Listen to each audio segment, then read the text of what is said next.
ఘోషాలయేషు దదిమంధన తీవ్రఘోషాః రోషాత్కలిం విదధతే కకుభశ్చ కుంభాః శ్రీవేంకటాచలపతే తవ సుప్రభాతం అంటాం మనం ఇప్పటికీ. వెంకటేశ్వరావతారం కలియుగంలో స్వీకరించినటువంటి అవతారమైనప్పటికీ స్వామి నిజంగా నిద్రపోయాడు అని కాదు. ఆయన నిద్రపోయాడన్న భావన చేత సుప్రభాతాన్ని పలకడం భక్తి యందు ఒక ఉదాత్తమైనటువంటి స్థితి. మనం ఎలా నిద్రపోయామో అలాగే పరమేశ్వరుడు కూడా నిద్రపోతాడు అన్న భావన చేత ఏకాంత సేవ చేస్తాం. నిజంగా పరమేశ్వరుడు నిద్రపోతే అసలు ఈ జీవన వ్యాపారాన్ని ఈ విశ్వ నిర్వహణని చెయ్యగలిగినటువంటి సమర్థుడెవరు? అందుకని పరమేశ్వరుడు నిజానికి నిద్రపోడు. కానీ ఆయన నిద్రపోయాడని భావించి ఏకాంత సేవ చెయ్యడం భక్తి యందు ఒక ఉదాత్తమైన స్థితి. అలాగే నిద్రపోని భగవంతుడు నిద్ర లేవడం అన్న ప్రశ్న ఎక్కడుంటుంది? కానీ మనం ఎలా నిద్ర లేచామో అలా పరమేశ్వరుడు నిద్ర లేస్తాడు అన్న భావనతో ఆయనకి సుప్రభాతం పలకడం మనకి సుప్రభాతం తప్ప నిజానికి ఈశ్వరునికి సుప్రభాతం ఉండదు. ప్రతి ప్రభాతము సుప్రభాతమే ఆయనకి. కానీ ప్రభాత వేళలో ఈశ్వరానుసంధానం చేసుకున్న జీవితాలు సుప్రభాతముతో ప్రారంభమైన జీవితములు. కాబట్టి ఆయన నిద్రలేపడం అనేటటువంటిది భక్తి యందు ఒక ఉపచారమే తప్ప యథార్థమైనటువంటి స్థితి కాదు. అటువంటి ఉపచార స్థితిని పొందినటువంటి సుప్రభాతమునందు వెంకటరమణుణ్ణి కీర్తిస్తూ ఆయన నిద్రలేపినప్పుడు మనం ఒక మాట అంటాం, యోషాగణీన వరదగ్ని విమధ్యమానే ఘోషాలయేషు దదిమంధన తీవ్రఘోషాః రోషాత్కలిం విదధతే కకుభశ్చ కుంభాః శ్రీవేంకటాచలపతే తవ సుప్రభాతం అంటాం. అంటే వెంకటేశ్వర, మేము ఇన్ని సంజ్ఞలు చెప్పాను నిన్ను లెమ్మని. తెల్లవారిపోయింది లేని ఎన్నో చెప్పారు. ఉన్మీల్య నేత్రయుగముత్తమ పంచరస్థాః పాత్రావశిష్ట కదళీఫల పాయసాని భుక్త్వా సలీల మదకేడి శుకాః పఠంతి. ఏదో చిలుకలు ఆ పళ్ళరసాలు అందించుకుంటున్నాయి, నిద్ర లేచాయి, అవన్నీ పాటలు పాడుతున్నాయి, పువ్వులు విచ్చుకున్నాయి, తుమ్మిదలు ఝంకారం చేస్తున్నాయి. సూర్యోదయమైంది, ఆకాశ సింధు కమలాని మనోహరాణి, ఆ కమలములన్నీ విచ్చుకున్నాయి, ఆకాశమంతా ఎర్రగా ఉంది. ఇన్ని చెప్పినా ఆయన లేవలేదు. లేవకపోతే అప్పుడు ఒక విషయం ఆయనకి జ్ఞాపకం చేస్తారు లెమ్మని. ఏమిటది అంటే అదే యోషాగణీన వరదగ్ని విమధ్యమానే ఘోషాలయేషు దదిమంధన తీవ్రఘోషాః. నీకు గుర్తు లేదా? నువ్వు కృష్ణావతారంలో ఉన్నప్పుడు యథార్థమునకు వెంకటేశ్వరుడు నేను వెంకటేశ్వరుడను అని చెప్పలేదు ఎక్కడ. ఆయననే నీవెవరు అని అడిగినప్పుడు పద్మావతీదేవి చెలికెత్తెలు జనకో వసుదేవశ్చ అని చెప్పాడు ఆయన. నేను నా తండ్రి వసుదేవుడు, దేవకీ జననీ మమ, దేవకీదేవి నా తల్లి, అగ్రజ శ్వేతకేశశ్చ నాకు ముందు పుట్టినవాడు బలరాముడు, సుభద్రా భగినీ మమ, సుభద్ర నా చెల్లెలు అని చెప్పాడు. అందుకని వెంకటరమణుడు తనని తాను కృష్ణుడిగానే ప్రతిపాదించుకున్నాడు. అటువంటి వెంకటేశ్వర స్వామి వారు నిద్ర లేవకపోతే నీకు గుర్తు లేదా? నువ్వు కృష్ణావతారంలో ఉన్నప్పుడు నీవు ఆవిర్భవించిన కారణం చేత నందవ్రజంలో విశేషమైనటువంటి పాడి పంట ఏర్పడిన కారణం చేత ఆ బాగా గడ్డకట్టినటువంటి పెరుగులోకి మీ అమ్మ యశోద ఆ కవ్వాన్ని దింపి ఆ తాడు కట్టి చేతుల నిండా గాజులు వేసుకుని ఆవిడ ఆ కవ్వం తాడు పట్టుకుని తిప్పుతుంటే ఆ కవ్వం చర్ చస్ అంటుంటే లోపల ఉన్న పెరుగు కుండలో తిరుగుతూ చప్పుడు చేస్తుంటే కవ్వానికి కుండకి యుద్ధం వచ్చిందా, ఏదైనా కలహం వచ్చిందా అన్నట్టుగా చప్పుళ్ళు వచ్చాయి. అదిగో తెల్లవారుజామున ఇప్పుడు కూడా అలాగే నందవ్రజంలో చల్ల చేస్తున్నారు. ఈశ్వరా, నీకు ఆ చప్పుళ్ళు వినైనా తెల్లవారిపోయిందని గుర్తు రాలేదా అని అడుగుతారు. ఆయనకి చల్ల చేయడానికి అంత దగ్గర సంబంధం. ప్రత్యేకించి ఎన్నో అవతారములున్న ఈశ్వరుడివి. కానీ ఆయన అమ్మ పట్ల ప్రత్యేకమైనటువంటి కృతజ్ఞతని ప్రకటించి ఒక అవతారంలో అమ్మగా స్వీకరించినటువంటి వ్యక్తిని వేరొక అవతారంలో కూడా మళ్ళీ అమ్మగా స్వీకరించి తాను కొడుకుగా నిలబడినటువంటి ఘట్టం ఒక్క యశోదాదేవికి మాత్రమే దక్కింది. ఎందుచేత అంటే యశోదాదేవి అడిగింది, నీకు ఎన్నో కళ్యాణాలు అయ్యాయి, మనస్సీదతి మే కృష్ణ తవ కళ్యాణ వీక్షణి దర్శయస్వ రమానాథ జగదానందకారక, నేను చూడలేకపోయానయా పెళ్ళిళ్ళు అని అడిగింది. అడిగితే వెంకటరమణుడు అంగీకరించాడు. అమ్మా, తప్పకుండా నీ కొరకు కలియుగంలో పద్మావతి పరిణయం చేసుకుంటాను, అప్పుడు నువ్వే పెద్దరికం అన్నాడు. అందుకు నా యశోదమ్మే వకుళమాతగా వచ్చింది, వెంకటేశ్వర స్వామి వారి తల్లిగా. అటువంటి యశోద చల్లచిలికినటువంటి ఘట్టాన్ని చెప్పేటప్పటికీ వెంకటరమణుడు కూడా ఉలిక్కిపడి కన్ను తెరిచి లేస్తాట. అంటే నిజంగా నిద్రపోతాడని నా ఉద్దేశ్యం కాదు అని మళ్ళీ మనవి చేస్తున్నాను. ఉపచారమునందు ఆ తన్మయావస్థ పొందుతారు సుప్రభాతంలో. మనకి ఈ చల్లచిలకడంతో సంబంధం ఉన్నటువంటి లీల ఒకటి ఉంది భాగవతంలో. చల్ల చిలికితే వచ్చేటటువంటి వెన్నని అపహరించినటువంటి లీలలు చాలా ఉన్నాయి, మీకు నేను మొన్నటి రోజున మనవి చేశాను. కానీ ప్రత్యేకించి చల్ల చేస్తున్నప్పుడు ప్రారంభమైనటువంటి లీల ఒకటి ఉంది, దాన్ని దామోదర లీల అని పిలుస్తారు. ఈ దామోదర లీల శ్రీమద్భాగవతం మొత్తం మీద పతాక స్థాయిని పొందినటువంటి లీల. ఇది బ్రహ్మచారి వింటాడు, గృహస్థు వింటాడు, వానప్రస్థు వింటాడు. చిత్రం ఏమిటంటే సన్యాసులు కూడా దాన్ని విని పారాయణ చేసుకుంటారు. ఎందుచేత అంటే ఈ లీల వినడం అంత తేలికగా సంభవం అయ్యే విషయం కాదు అంటారు పెద్దలు.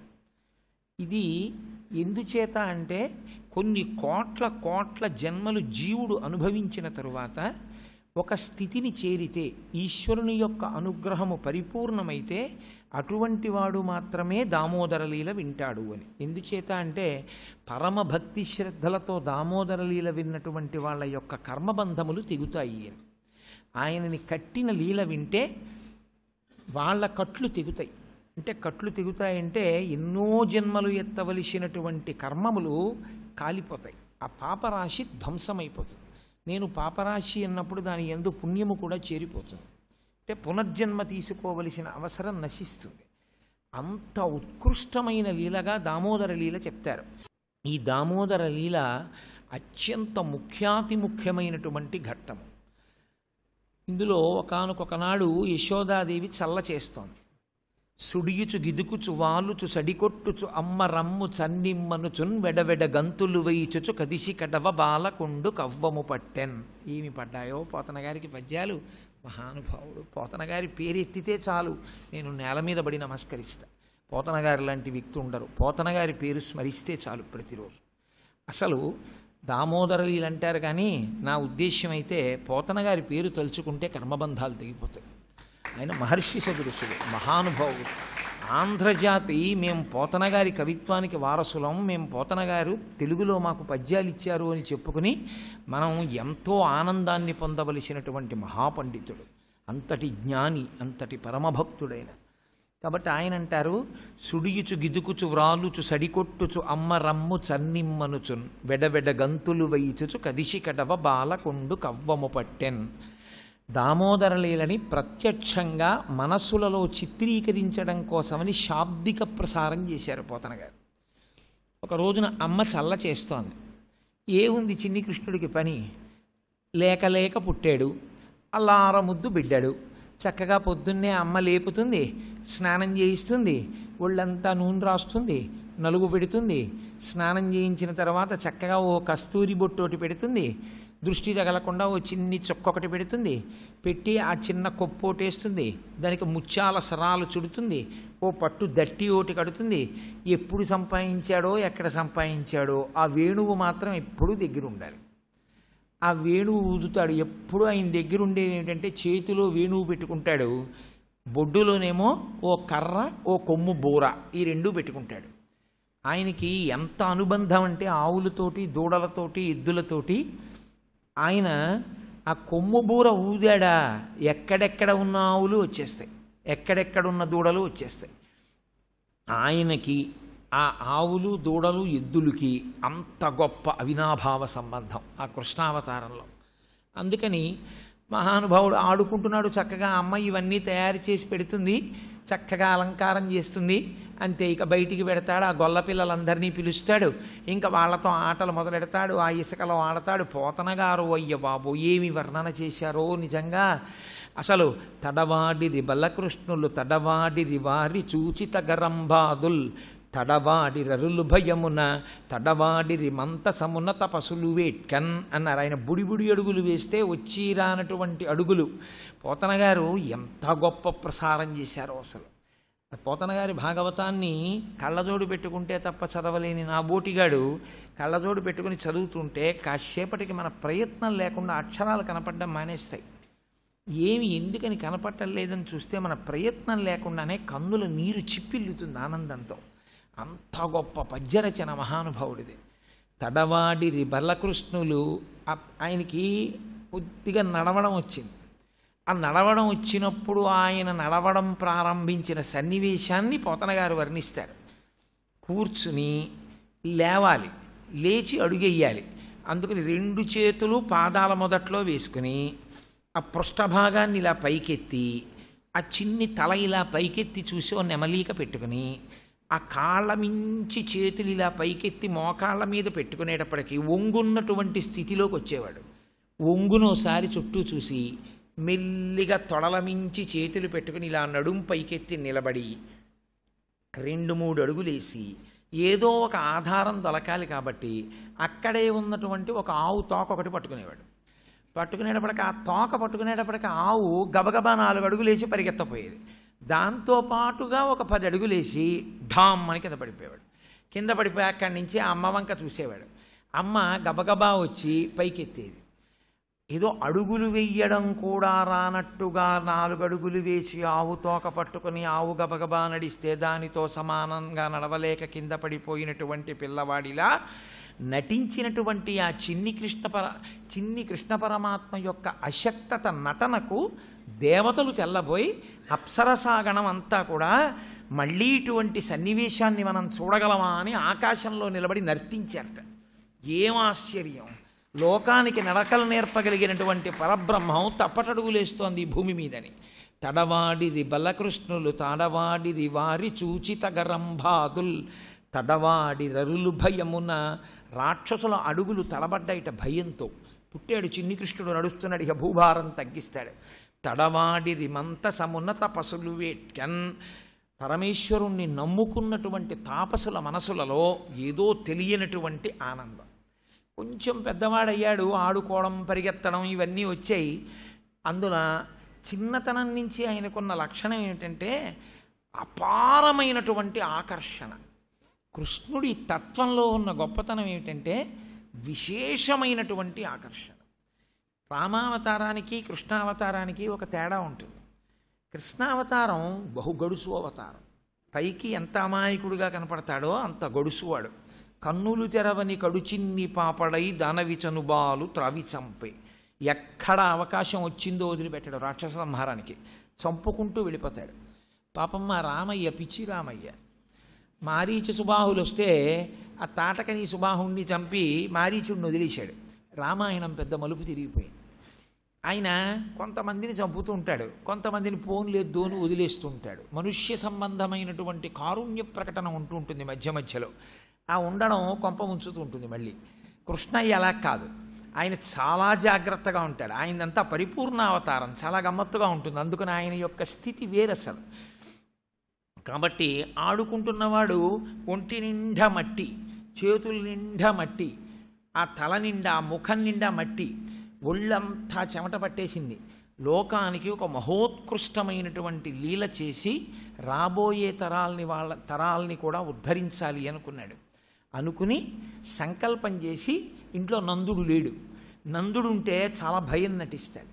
ఎంత చమత్కారం అంటే ఆ నందుడు ఇంటికి వచ్చేటప్పటికి గబగబా వచ్చి పిల్లి కూనలా నాన్నగారి చెప్పులు తీసి పక్కన పెట్టేసి నాన్నగారు కాళ్ళు కడుక్కోవడానికి నీళ్ళిచ్చి చిన్ని కృష్ణుడు ఆ చిన్ని బొజ్జ ఇలా ఎంతో భయభక్తులున్న వాళ్ళ చేతులు కట్టుకుని ఒక పక్కన నిలబడితే నందుడు చూసి పొంగిపోయి ఓ నా కృష్ణుడు అని ఇలా బుగ్గల పుణికి లోపలికెడుతుంటాడు. ఇది వినే తెల్లబోయాడు అసలు పరీక్షిత్. ఏమయ్యా ఇంత అదృష్టమా? అసలు ఆ యశోద ఏం చేసింది? ఎంత అదృష్టం చేస్తే జగదీశ్వరునకు చన్నిచ్చు తల్లిగా ఏమి నోము నోచెయ్యి యశోద, పుత్రుడుంచు అతని పోషించు తండ్రిగా నందుడేమి చేసే నందితాత్మ అని అడిగాడు పరీక్షిత్. ఎవరు అనాథ అని అడిగారు. తల్లి తండ్రి లేనివాడు అనాథ. ఈ లోకంలో ఎవరు అనాథలు గారు? నా తల్లిదండ్రులు పార్వతీ పరమేశ్వరులు లక్ష్మీనారాయణులు ఉండగా ఎవరు అనాథలు? అమ్మా అని ఎవ్వరిని నేనటంచున్ నిన్నే అంటాడు కాళహస్తీశ్వర శతకంలో ధూర్జటి. అలా ఎవరిని పిలిచినా పార్వతి, ఎవరు పిలిచినా అమ్మా నాన్నల్ని పార్వతీ పరమేశ్వరులు లక్ష్మీనారాయణులే అయినప్పుడు తల్లిదండ్రులు లేని వాళ్ళు ఎవరు? తల్లిదండ్రులు లేని అనాథ అని చెప్పవలసి వస్తే లోకంలో పరమేశ్వరుడు ఒక్కడే అనాథ అన్నారు. ఎందుకంటే నువ్వు అనాథనాథుడవేమో కానీ నువ్వు సనాథుడవు కావు. ఎందుకంటే నీకు లేరు తల్లిదండ్రులు, నీవు స్వయంభూ జగత్తు ప్రారంభం నుంచి ఉన్నావు. మేము అనాథలం ఎప్పుడూ కాదు. ఇంకో మాట అనడానికి నాకు మనసు ఒప్పట్లేదులే అన్నారు. అని నువ్వు మాత్రం ఎందుకు అనాథుడవు? తల్లి తండ్రి ఉంటే ఎంత ప్రేమో అంత ప్రేమగా చూసుకోవడానికి నీకు మా అమ్మ ఉందిగా. బిడ్డల లక్షణం ఎలా ఉంటుందంటే, అమ్మ ఉందిగా నాన్నగారికి ఏమిటి అంటారు. నాన్నగారు అమ్మ విషయంలో అమ్మకేమిటి, నాన్నగారు ఉన్నారు కదా చక్కగా చూసుకుంటూ ఉంటారు కదా, నాన్నగారు ఉండగా ఇంకా అమ్మకి బెంగ ఏమిటి అంటారు. నాన్నగారు అమ్మ దగ్గర ఉంటే, నాన్నగారు అమ్మ దగ్గర ఉంటే అన్న నా మాటలో అర్థం వేరొకటి. ఏవి పెడర్థాన్ని తీసుకోకండి, ఎక్కడికైనా దూరంగా వెళ్ళినప్పుడు అని నా ఉద్దేశ్యం అంతే. అదే మళ్ళీ తిరిగి వెళ్ళిపోయాడు అనుకోండి, తన భార్య ఉన్న చోటికి కొడుకు చాలా సంతోషంగా ఉంటాడు. అమ్మయ్య పర్వాలేదు, నాన్నగారు మళ్ళీ అమ్మ దగ్గరికి వెళ్ళిపోయారు కాబట్టి అమ్మ వేళ పట్టున ఏం పెట్టాలో అది పెడుతుంది, మళ్ళీ నాన్నగారికి విశ్రాంతి లభిస్తుంది, నాన్నగారు సంతోషంగా ఉంటారు, కొడుకు ఒక పెద్ద ఆనందం. కాబట్టి అమ్మ ఉంటే నాన్నగారికి ఉపశాంతి, నాన్నగారు ఉంటే అమ్మకి ఉపశాంతి. కాబట్టి మా అమ్మ లక్ష్మీదేవి వల్ల నువ్వు సనాథుడవు. సరే, నువ్వు ఉండడం చేత మా అమ్మ మాకెప్పుడూ ఐదోతనం ఉన్న సర్వమంగళ. కాబట్టి మీ ఇద్దరూ ఒకరికొకరు ఉండగా మీరు అనాథలు కారు. కాబట్టి అసలు ఈ బ్రహ్మాండమునందు అనాథ అన్న మాటే లేదు. అసలు ఈ మాట ఎందుకు వచ్చిందని అడిగాడు. అసలు ఈ మూడక్షరాల మాట అర్థం లేని మాట, ఈ మాట తీసేయాలి లోకంలో అన్నది. భక్తి అన్నది లోపల ఉంటే హృదయమునందు ఎంత ధైర్యం ఆవహిస్తుందో చూడండి. నేననాథుణ్ణి ఏమిటంటే అసలు అనాథన్న మాట అన్వయం చేయడానికి జీవకోటిలో ప్రాణి లేదు అన్నాడే. అది ఈశ్వరుని యందు భక్తి అన్న మాటకు అర్థం ఆ పూనిక, ఆ నమ్మకానికి భక్తి అని పేరు. కాబట్టి మళ్ళీ వెనక్కి రండి. ఎక్కడో ఆడుకుంటున్నాడు, ఒళ్ళంతా దుమ్ము పోసుకున్నాడు, ఆడుకుంటున్నవాడు మళ్ళీ గబగబా గబగబా లోకలకు వచ్చాడు. ఆ మాట అన్నాను కదా, జగదీశ్వరునకు చన్నిచ్చు తల్లిగా ఏమి నోము నోచె ఈ యశోద, పుత్రుడంచు అతని పోషించు తండ్రిగా నందుడేమి చేసే నందితాత్మ. ఏ పుణ్యం చేస్తే అసలు జగదీశ్వరునకు చన్నిచ్చిందయా ఈ యశోద? ఏ పుణ్యం చేస్తే లోకములను రక్షించేటటువంటి పరమాత్మని నేను పోషించేవాడిని అంటున్నాడు నందుడు తండ్రిగా. వీడిని నేనే పోషిస్తున్నాను, వీడికి అన్నం తీసుకొస్తున్నాను, వీడిని పెంచి పెద్ద చేస్తున్నానంటాడు నందుడు. ఆయన్ని పెంచి పెద్ద చేయడమా? ఏ హాని వృద్ధుల నిరుగని బ్రహ్మంబు పొదివిటిలో వృద్ధి పొందనుందే అన్నారు పోతన గారు. అటువంటి పరబ్రహ్మాన్ని పోషించడం ఏమిటయా నందుడు అంటే, అప్పుడు చెప్పాడు శుకుడు. ఎందుకు వచ్చిందో తెలుసా వాళ్ళకి అదృష్టం? ఒకానొకప్పుడు చతుర్ముఖ బ్రహ్మగారు ఈ లోకంలోకి వెళ్ళమన్నారు వాళ్ళని. వాళ్ళిద్దరూ ధరాద్రోణులనబడేటటువంటి వసువులలో ఒక వసువు ఆ ద్రోణుడు, ఆ భార్యాభర్తలు వాళ్ళని తమ అంశతో భూలోకం మీద జన్మించమన్నారు. జన్మించమంటే వాళ్ళన్నారు, జన్మించడానికి మాకు అభ్యంతరం లేదు, జన్మిస్తాం, కానీ ప్రతి క్షణం పరమేశ్వరుణ్ణి కాపాడుకోవాలి అనేటటువంటి లక్షణంతో ఆయనకే ఉపచారములు చేస్తూ ఆయనని రక్షించుకుని పెంచి పోషించుకోగలిగిన స్థితి మాకు ఇస్తావా అన్నారు. ఎంత గొప్ప కోరిక కోరారా, అలాగే ఇచ్చాను వెళ్ళండి అన్నాడు. అందుకుని నందయశోదలుగా వచ్చారయ్యా. అందుకుని కృష్ణ పరమాత్మని కనకపోయినా పెంచి పెద్ద చేశారు, పెంచి పెద్ద చేసి అంత భాగ్యాన్ని అనుభవించారు అని చెప్పారు. దాని ఉద్దేశ్యం ఏమిటో తెలుసా అండి? భాగవతంలో మీ ఇంట్లో ఒక కృష్ణ పరమాత్మ మూర్తి ఉంటే ప్రతిరోజు ఇంటి యజమాని ఒక 2 రూపాయలు పెట్టో తులసిమాల తేవడం అలవాటు చేసుకున్నాడు అనుకోండి. ఆయన ఎందు జగన్నాథుణ్ణే చూడక్కర్లేదు, ఓ చిన్న పిల్లవాడిని చూసుకుని ప్రతిరోజు తులసిమాలకి వెళ్ళేటప్పుడు, బా అలిసిపోయాను, ఆఫీస్ నుంచి చాలాసేపు అయిపోయింది, తొందరగా ఇంటికి పోదామంటే తులసిమాల పట్టుకెళ్ళకపోతే వాడు గొడవ పెడతాడు రేపు పొద్దున, నాన్నగారు నాకు తులసిమాల తేలేదు. అందుకని వాడికి ఓ తులసిమాల పట్టుకుని వెడదాం అని వెళ్ళి ఓ 2 రూపాయలు పెట్టి మీరు తులసిమాల పట్టుకొస్తే మీ భార్య ప్రియమార ఆయనకి మెళ్ళో తులసిమాల వేసి, చూసావా నాన్నగారు నీ కోసం ఎంత అలిసిపోయినా పట్టుకొస్తారు, అల్లరి చేయకుండా చక్కగా అలా నించును ఆడుకోయే, టీవీ ఎదురుగుండా ఉండకు, టీవీ మీద ఉండు, లేకపోతే అది చూస్తూ ఆడుకుంటావు అని టీవీ మీద ఎక్కడో బల్ల వేసి పెట్టి ఓ వెన్న గిన్నె పెట్టి ఆ వెన్న గిన్నెలో రోజు నాన్న కాస్త వెన్న తినే ఆడుకుంటుండు, మళ్ళీ మధ్యాహ్నం ఆమె తిందు కానివి అని 2 మాటలు కృష్ణుడితో చెప్పి దిగిపోయారనుకోండి, నన్ను నమ్మండి, మీరు ఏదో ఒక జన్మలో ఈశ్వరుడికి తల్లిదండ్రులు అవుతారు. లేనినాడు భాగవతానికి అర్థం లేదు. మనస్సే కారణం. ప్రీతితో అడిగారు ధరాద్రోణులు, ఆ స్థితిని పొందారు. మీ మనస్సుని మీరు ఎలా తిప్పుతారు ఈశ్వరుడి వైపు అన్న దాన్ని బట్లే అభ్యున్నతి ఉంటుంది. కాబట్టి మళ్ళీ వెనక్కి రండి. ఆడుకుంటూ ఇసుక పోసుకొని మట్టిలో ఆడుకుంటున్నటువంటి పిల్లవాడు గబగబా లోపలికి వచ్చాడు. అమ్మ చల్ల చేస్తోంది. చల్ల చేసేటప్పుడు ఎవరు పడితే వాళ్ళు చల్ల చేయలేరు. చూడ్డానికి బాగుంటుంది చల్ల చేసేటప్పుడు, ఇదేదో చాలా సంతోషంగా ఉంది, నేను కూడా చల్ల చేస్తానని మీరు వెళ్ళి చల్ల చేసే ప్రయత్నం చేశారనుకోండి, మొట్టమొదట ఏమవుతుందంటే కుండ బద్దలైపోతుంది. ఎందుకంటే ఆ కవ్వం అప్పటి వరకు ఇలా ఉన్నది ఇలా పడుకుని దాని అడుగున ఉన్నటువంటి దుద్దు కుండ తలానికి కొడుతుంది, కొడితే కుండ పగులుతుంది. చల్ల చేయడం ఒక పెద్ద కళ. అది జాగ్రత్తగా కవ్వాన్ని నిలబెట్టి ఈ చెయ్యి ఇలా పెడితే ఈ చెయ్యి వెనక్కి రావాలి, ఈ చెయ్యి ముందుకెడితే ఈ చెయ్యి వెనక్కి రావాలి, ఒకే వేగంతో చక్కగా ఇలా తిప్పుతూ పాట పాడుతూ చల్ల చేస్తారు. ఆ కవ్వం తాలూకా దుద్దు లోపల తిరుగుతున్నప్పుడు వేగంగా చేశారనుకోండి, అవి పైకి చిమ్మేస్తుంది మజ్జిగంతా. పైగా మీరు ఎక్కువ చేసేస్తే వెన్న కరిగిపోతుంది.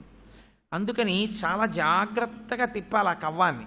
తిప్పితే నిజంగా మీరు ఆ పెరుగు చిలుకుతున్నప్పుడు ఉండే అందం చూడాలి. అందులో నీళ్లు పోసి చిలుకుతుంటే ముందు గడ్డలు గడ్డలుగా ఉంటుంది, తర్వాత పాల సముద్రంలో అయిపోతుంది, తర్వాత పైనంతా బుడగల బుడగలుగా వస్తాయి, ఆ తర్వాత వెన్న ముద్దలు ముద్దలుగా పైకి వస్తుంది, వచ్చి పెద్ద ముద్ద కట్టి నించుంటుంది. ఒరే ఒరే ఒరే ఇంకా ఇంకా ఇంకా ఇంకా తిప్పకు, ఇంకా తిప్పితే వెన కరిగిపోతుంది అంటుంది అమ్మ.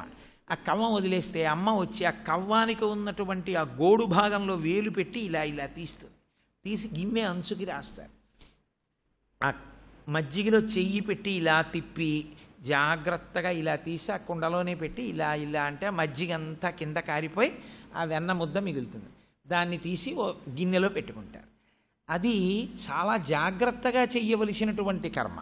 ఎలా పడితే అలా గబగబా చెయ్యరు.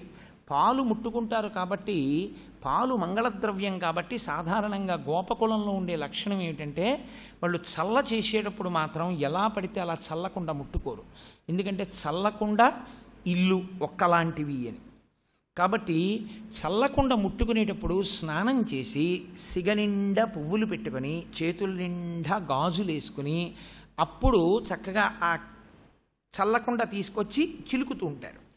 కాబట్టి ఇప్పుడు ఆవిడ అంత పవిత్రమైనటువంటి స్వరూపంతో నిలబడి ఆ చల్ల చిలుకుతోంది.